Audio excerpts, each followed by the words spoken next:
ఖమ్మం జిల్లా కోణిచెర్ల మండలం తనికేళ్ల సమీపంలో ఈ తెల్లవారుజామున జరిగిన రోడ్డు ప్రమాదంతో దాదాపుగా 4 గంటల నుంచి ట్రాఫిక్ జామ్ అయింది. ట్రాఫిక్ ఎప్పటికప్పుడు క్లియర్ చేస్తున్నప్పటికీ పండగ సీజన్ కావడంతో భారీగా వస్తున్న వాహనాల్ని నియంత్రించడం పోలీసులకు కష్టంగా మారింది. తనికేళ్ల సమీపంలో హైదరాబాద్ నుంచి ఒడిషా వెళ్తోన్న సాయి కృష్ణ ట్రావెల్స్ ని వెనక వైపు నుంచి లారీ ఢీకొట్టింది. ట్రావెల్ బస్సు మరో వాహనాన్ని ఢీకొట్టింది.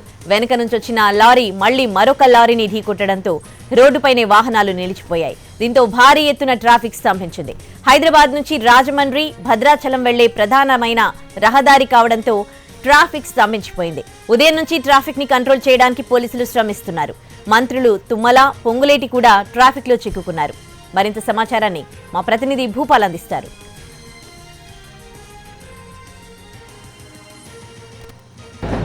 ఖమ్మం జిల్లాకి సమీపంలోని కొంజర్ల మండలం తనికెళ్ల వద్ద ఈ రోజు తెల్లవారుజామున రోడ్డు ప్రమాదం జరిగింది. హైదరాబాద్ నుంచి ఒడిశాకి వెళ్తున్న ప్రైవేటు బస్సుని ఒక లారీ గుద్దటంతో పాటు అదేవిధంగా కంటైనర్ కూడా ఢీకొట్టింది. ఈ ఘటనతో మొత్తం ట్రాఫిక్ జామ్ ఏర్పడింది. మనం చూడవచ్చు, దాదాపుగా పండుగ వేళ కావడంతో మొత్తం ప్రయాణికులందరూ కూడా ఇటు గ్రామాల నుంచి పట్టణాల నుంచి గ్రామాలకి వెళ్తున్న దృశ్యాలను కనబడుతుంది. దీంతో మొత్తం కూడా ఉదయం నుంచి ఇదే పరిస్థితి నెలకొని ఉంది. ఈ నేపథ్యంలో వైరా ఏసీపీ రెహమాన్ ఇక్కడే ఉన్నారు. సార్ చెప్పండి సార్, ఏం జరిగింది ఉదయం నుంచి? విశాచార వీళ్ళు లేబర్ తీసుకొని వెళ్తున్నారు టూరిస్ట్ బస్సు పండుగ సందర్భంగా. మార్నింగ్ ఎల్లవర్స్ టైంలో ఇక్కడికి వచ్చేసరికి ఎదురుగా ఒకటి బ్రేక్ డౌన్ అయిన వెహికల్ బస్సు డ్రైవర్ అబ్జర్వ్ చేసి వెంటనే స్లోగా బ్రేక్ వేసేసరికి వెనక నుంచి ఓవర్ స్పీడ్లో వస్తున్నాడు. అది యాష్ వెహికల్, అది రామగుండం నుంచి అట్ల నుంచి వస్తున్నది. అది సడన్ గా బస్సుకి వెనక నుంచి హిట్ ఇచ్చేశాడు.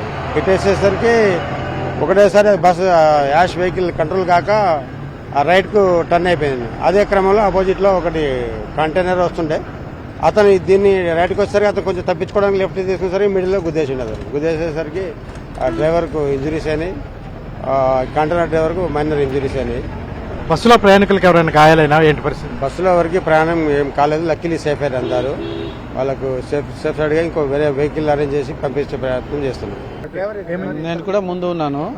బండి నిల్చుంటే మా డ్రైవర్ కొద్దిగా స్లో చేస్తే వెనక నుంచి గుద్దేసిండు లారీ. మా డ్రైవర్ ఎట్లా కంట్రోల్ చేసి లేకుంటే పడిపోయేది బండి, అన్ని చెత్త అయిపోయింది. దేవాల మేము అందరు బాగున్నాము. ఎక్కడి నుంచి ఎక్కడికి పోతుంది ఇది? హైదరాబాద్ నుంచి ఒరిస్సా పోతుంది, మల్కాన్గిరి జిల్లా. అవును సార్. ఎంతమంది ప్రయాణికులు ఉన్నారు? 56 ఉన్నారు సార్. ఎవరికి ఏం కాలేదు. కొంతమంది భద్రాచలం వాళ్ళు వెళ్ళిపోయారు. ఒరిస్సా వాళ్ళు మేము వేరే బండి పిలుచుకున్నాము, వాళ్ళు పంపిస్తారు.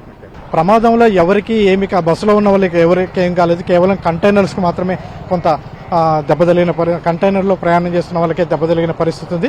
ఈ నేపథ్యంలో ఇది క్లియర్ చేయడం కోసం ఉదయం 5:30 నుంచి పోలీస్ యంత్రాంగం అంతా ఇక్కడ ప్రయత్నం చేస్తుంది. ఇదే రోడ్లో కొద్దిసేపటి క్రితమే మంత్రి పొంగులేటి శ్రీనివాసరెడ్డి, మంత్రి తుమ్మల నాగేశ్వరరావు వాళ్ళు కూడా ఇదే రోడ్లో ప్రయాణం చేస్తుంటారు. కొద్దిసేపు వాళ్ళు కూడా ట్రాఫిక్ లో చిక్కుకోవడం జరిగింది.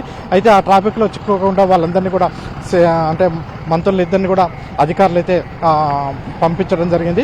ఇక్కడ మనం చూస్తున్నాం గంటకి కొద్దిసేపు నిలుపుదల చేసి ఆ తర్వాత ట్రాఫిక్ ని క్లియర్ చేస్తున్నారు. ప్రమాదం బస్సును ఎట్నుంచి వస్తున్న కంటైనరు ఇట్లా వచ్చి బస్సును ఢీకొని ఆ తర్వాత కంట్రోల్ తప్పి మరో కంటైనర్ ఢీకొట్టిన దృశ్యాలు అనేది మనం చూడొచ్చు. చాలా హారిబుల్ గా ఇదే స్పీడు బస్సును కనుక ఢీకొట్టినట్టయితే చాలా ప్రమాదం జరిగేది. ఒడిశాకి సంబంధించిన సాయి కృష్ణ ట్రావెల్స్ ని వెనక వైపు నుంచి ఢీకొట్టడంతో మొత్తం కూడా ఎలా ధ్వంసమైంది.